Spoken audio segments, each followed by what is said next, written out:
Symptoms of a transmission problem. There are many different symptoms that you might experience when your transmission is having problems.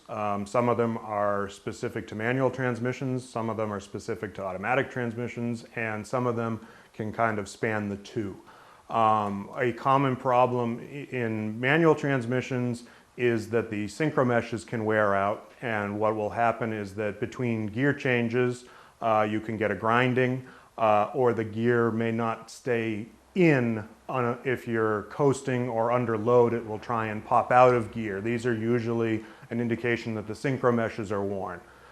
You might be getting excessive gear noise or difficulty shifting, and that can often indicate that either you are due for a fluid change or the fluid level itself is too low. If that situation is not dealt with, ultimately you can damage the transmission, and then it will require a complete overhaul.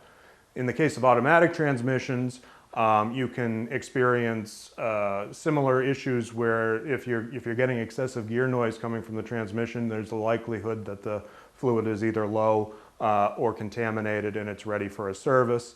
If the transmission is slipping, then it could be related to the fluid. It could also be a problem with the clutch bands. They might be excessively worn or out of adjustment, so they're not able to engage the gear properly.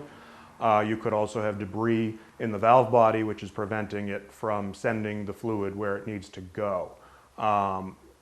Lastly, with an automatic transmission, if the fluid is burnt, you can actually smell a burnt smell if you pull the dipstick out and smell the fluid.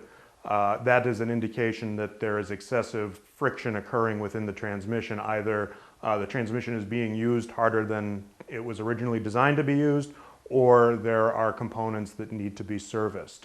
If you're towing with a vehicle or racing a vehicle, you want to make sure that the transmission has been built to handle those circumstances, and it has sufficient cooling so that the fluid remains at its optimal operating temperature.